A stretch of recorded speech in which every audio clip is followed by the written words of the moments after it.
Reading a book a week has been the #1 most life-changing habit I've had over the past 9 years, taking me from 10th grade high school dropout to being the CEO of a 200-person company that Forbes just called one of the next billion-dollar startups. So in this video, I'll share 1, my unique way to read that allows me to read more books and get more out of each book than most people. 2, the 3 most impactful books that have helped me build a company that is worth hundreds of millions of dollars today. And 3, what I would tell my younger self to avoid wasting thousands of hours on having read over 700 books without this advice. So let's get into it, starting with my reading strategy, which I call the toolification of books. The way most people read is they add books to their list based on the recommendations of friends or celebrities or podcasts. Then they feel like they have to finish a book that they buy before they can buy the next one and move on to the next one. But I think that's dangerous because it becomes a game about social status, about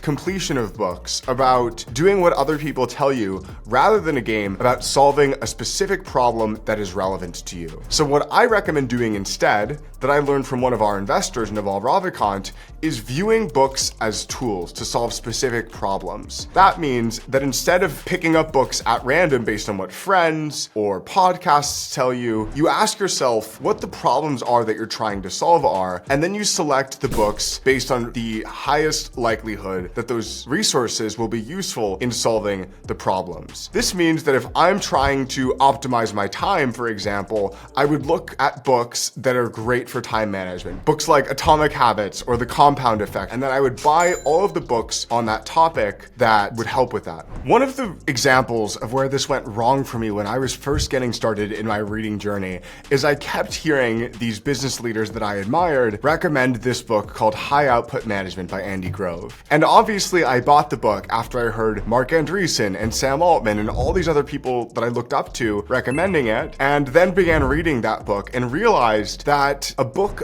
about managing people, while kind of somewhat interesting, wasn't going to be useful to me at that stage of my journey or my life, because we had a team then of less than 5 people, and these scale management techniques around setting very clear OKRs and running large volume meetings were completely irrelevant to any of the problems that I was trying to solve. The problems that were relevant to me were how to find product market fit, how to get your first customers, how to manage a small, lean startup. And that book, by contrast, was about scale management and building scale organization. So as I was engaging with that book, I would just feel bored out of my skull.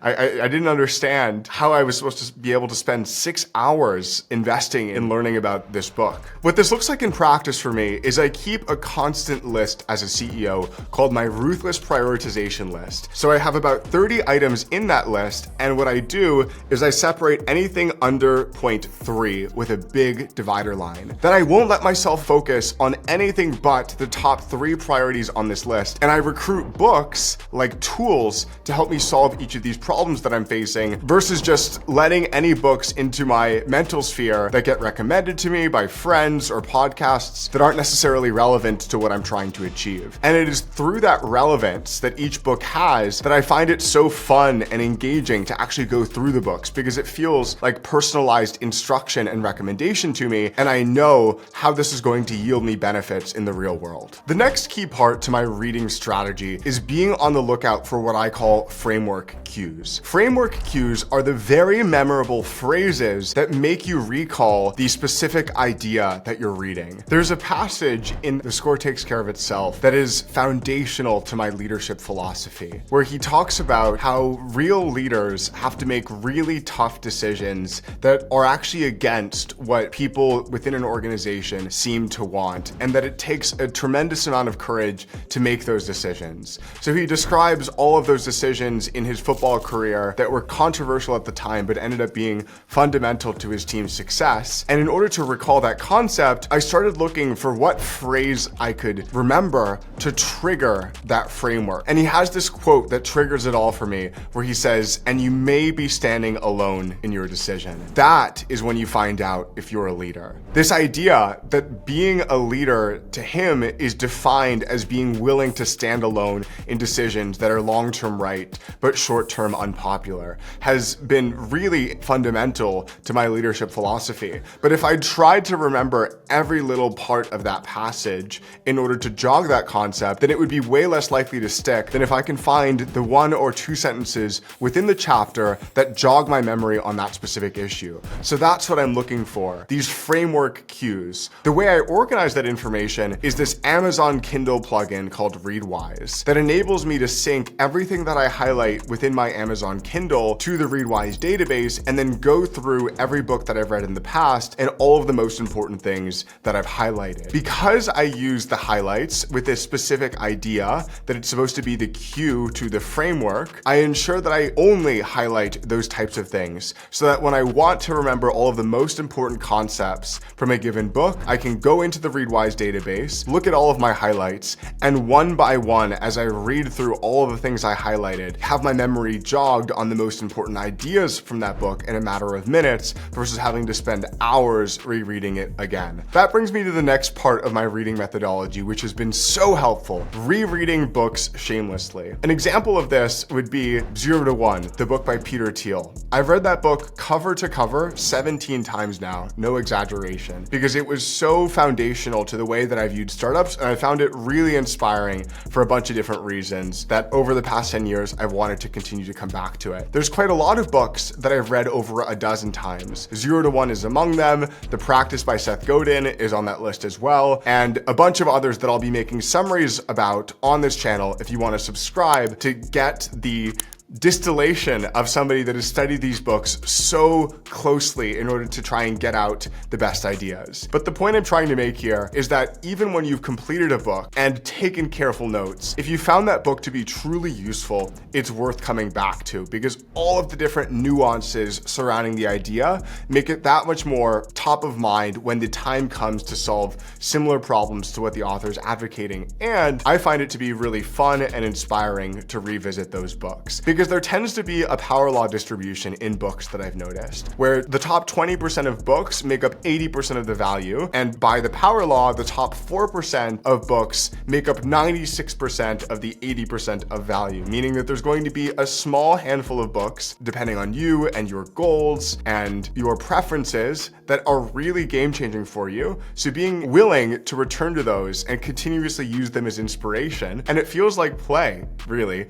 That's the key to making this whole reading thing work sustainably over the course of years. You just read what you love until you love to read. Given the power law, you're probably wondering what the top 4% of books are that have most changed my life. So that's why I'm going to share not just the top 4%, but the 3 most impactful books that I've ever read. The first and most impactful book in my life was Awaken the Giant Within by Tony Robbins, because this book solved the problem that I had at the time. I read it when I was about 13 years old, and I was lacking clarity on the life that I wanted to have or how to get it. I felt lost. I felt like I didn't have a purpose. And this book was so inspiring to me because its author, Tony Robbins, didn't just introduce the framework to solve these problems. He shared his personal life, how he was also a kid growing up in SoCal that felt lost in many ways, that really struggled in a lot of the ways that I did. And in the book shares his story of overcoming those struggles to become the most successful person in his industry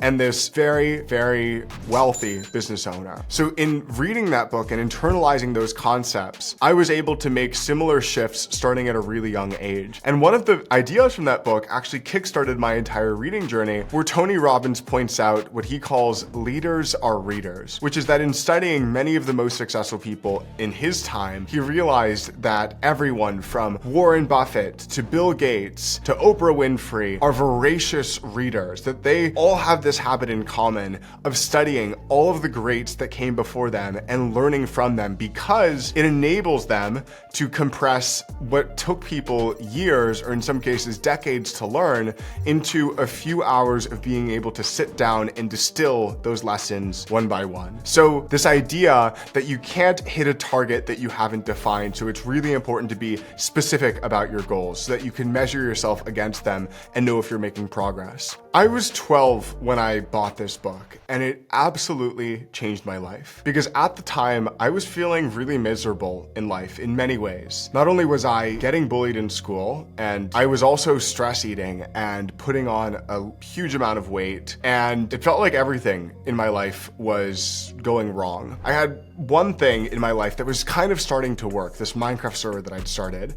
but I wanted to know how I could get more successful, how I could make money, how I could become a person that I was proud of, because I really wasn't proud of myself at that point. And that book was the perfect tool to give me clarity on each of those things, to give me clarity on exactly the type of person that I wanted to become and the general process that I could follow to get there. This next book also hit me at the perfect time much later in my career, because I was similarly facing a huge challenge, which was I realized around the time I was 21 that the ways that I am most impactful as a CEO is when I can spend time doing the types of deep creative work that are working on our product, or writing out our vision documents to get the team aligned about where we're going, or creating videos like this one for our customers. And yet, when I would bring myself to do those tasks, I didn't feel in the mood most of the time. I was telling myself this story that I needed to feel passionate and I needed to feel energized in order to do good creative work. And most of the time I wasn't feeling that. So I was realizing that this was a problem to solve, because I was cutting down the amount of hours where I could do this type of creative deep work to just a few a day versus any time on command that I wanted to. And I heard this idea from the author Seth Godin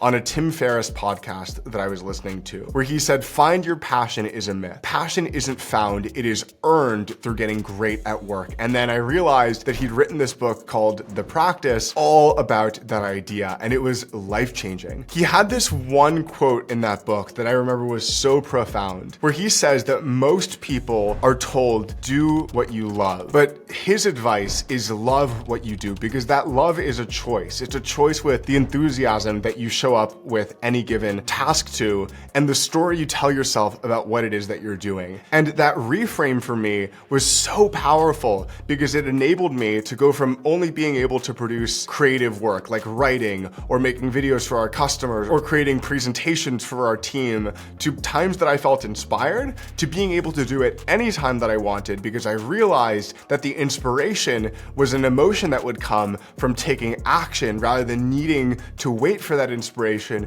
in order to take action. And it literally tripled my output of creative work, because I was able to do it for many, many hours every day and continuously push myself into that state when I needed it. So if you're someone that needs to do creative deep work as part of your role, but you're feeling blocked by those times when you don't feel like it, I highly recommend picking up that book, The Practice by Seth Godin, because it totally changed my life. And the other book that changed my life for this video is called Made in America by Sam Walton. And I never expected myself to love this type of book at the time, because at the time I hated biographies. I found biographies to be so irrelevant in 90+% of their content, because they would share all of these trivial details about the subject's life. What was so powerful about this specific book, and ended up then leading to my love for biographies, was this coming into the book with a specific problem to solve. I was 19 when I picked up this book, Made in America, and at the time I hated biographies because I found them so frustrating with how they would share all of these little details about their subjects' lives, from how they grew up and all the details of their childhood, what Sam Walton's mother would say to him when he left for school, and what color khakis he loved to wear, and all these things that I thought were such a waste of time. But at the same time, at this point in my life, I was feeling really frustrated with myself and the state of my business, to be honest, because I thought that I should be further along by this point. I was 19, I'd been building businesses for 7 years at this point, and yet I was still in the hundreds of thousands of dollars in revenue with a small team of people, which I thought I should be doing more and better. I would read stories like the story of Facebook's inception and how that company went from zero to billions of dollars in market cap in under 5 years, also started by a teenager. And I would think to myself, why not me? What this book did for me is it put my circumstances in perspective and made me realize that it was a silly game to be playing, to be measuring myself based on my age, particularly at such a young age, when the most successful entrepreneur of his time, Sam Walton, actually became successful after starting Walmart at 44 years old. What's so interesting about his journey is even though he had a start at 44 years old, and even though his first store failed, and even though it took him many years to expand to multiple units successfully and get his model down, he was able to be extremely successful. And this is what biographies do for me consistently. They don't just provide tactical advice of pattern recognition and thinking about, well, this is how Sam Walton did product development or studied his competitors, although those things were useful in that book for sure. They gave a lot of really tactical advice that even applies to building software companies in thinking about how Sam Walton thought about iterating his business. But where it was most valuable to me is in the inspiration value and seeing this incredible entrepreneur that became the richest man of his time and how he didn't have it go any faster than I wanted it to go. That ultimately the way he was successful was he was patient with the compounding process that is entrepreneurship and just consistently showed up and put in really high quality inputs, knew long term that he would get to a great place if he trusted the process and what happened on the other side of trusting that process, not just in this made up fable, but in this person's life, how he literally became the most successful, rich, impactful entrepreneur of his time, employing over 1 million people, bringing everyday low prices to thousands of cities across the United States and the world now, and how he was able to achieve that. So if you're similarly feeling frustrated with how your journey is going or feeling behind relative to your peers, which I felt at some point when I picked up this book can be a game changer for you. This was the first biography that I read, and I've since read over 50 of them. The pattern that I continue to notice in these biographies that I find really inspiring and helpful is that these seeming overnight success stories, as you think about these major brands and all the success they've seen, are overnight successes decades in the making, that there are no shortcuts to success, and that they instead get there through having trust in the process and the patience to see it through. Those are the 3 books that come to mind as the most impactful for me, but as I said, there have been a lot more than 3 that have each changed my life. So now that you've got my reading philosophy and the books that have been most formative to me, it's worth wrapping up with the reading advice I'd give my younger self to save thousands of hours of wasted time. Starting with tip number 1, don't let people peer pressure you into reading books. Because when they peer pressure you, you begin reading those books from a place of obligation instead of a place of curiosity, of solving your own problems. And that place of obligation feels gross and only lasts for so long. So I treat recommendations in the same way that I treat advice, where if I wouldn't trade places with that person giving me advice on that specific area, then I don't take their advice ever. And I need to have a clear sense in any book recommendation that I get, how that book is going to help me with my goals. I don't take recommendations just from people that seem to love books, because often the reason they love those books is they were solving a specific problem that they had or they perceived in their lives, and it's not as relevant to the things that are most important to me at that moment in time. It's much more powerful to start with the problem you're trying to solve and then find the best books for solving it. The other tip is using audiobooks wisely and only during activities you find pleasurable. Where I see this going wrong most often is people think that it is a good idea for some reason when they're trying to get Audible books in to do it when they're lifting weights or going for long drives or other things that are kind of miserable to do. And that is so dangerous because when you're doing an activity while you're listening to a book, you're ultimately associating the emotion that you feel during that activity to the book you're reading. And when the emotion you feel from trying to hit your PR doing shoulder press is pain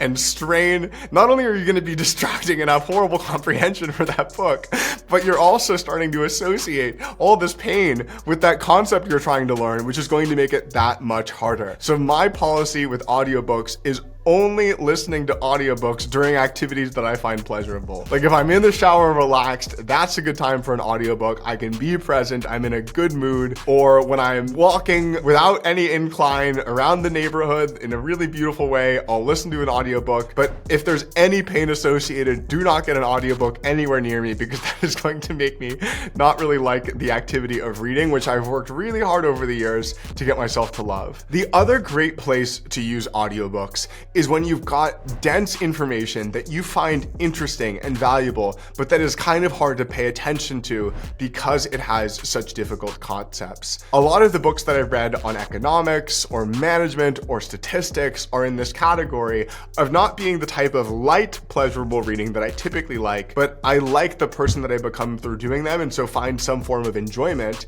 in engaging with those books. So the way that I use audiobooks to get myself to engage and pay attention there is I'll actually have the physical book open and the audiobook playing at the same time in the same place, which makes it that much easier to stay focused on every word and pay attention, which then makes the experience easier and more enjoyable versus when I'm having to continuously refocus over a 30-minute to hour-long period with more dense material. Anyway, that's enough about technology tips. Let's move on to philosophy of reading tips, which is really nicely distilled by this quote that one of our investors, Naval Ravikant, told me, where he said, "Read what you love until you love to read." Because when reading feels like play, that's when you can read hundreds of books effortlessly. To make reading feel like play, I think of it kind of like a game where I'm leveling up, I'm getting better through picking those books to make me better at solving a specific problem and then approaching them in the way, in the style that I find most fun, not forcing myself to do it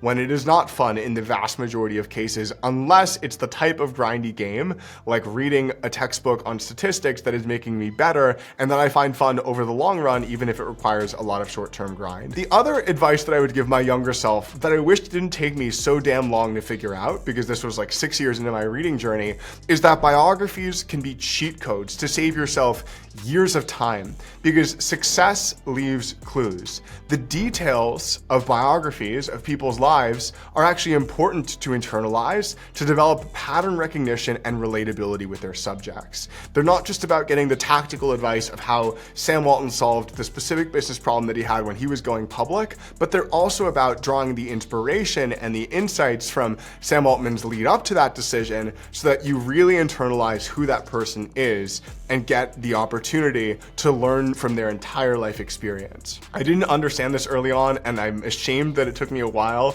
to figure this out, because biographies have since evolved into arguably my favorite genre of any book. I'm reading at least a biography a month at this point and find it so valuable and so interesting, particularly as I'm building a business and want to learn from the people that have been the most successful before me. If you want to continue learning about how I maximize my productivity, then click to the right of me right now to see my full productivity system in action. I'll break it down for you about how I've built the best environment for my productivity, how I use biohacking to keep myself focused for 10+ hours at a time, and more tips for you. Click that video to my right to see that full video broken down for you.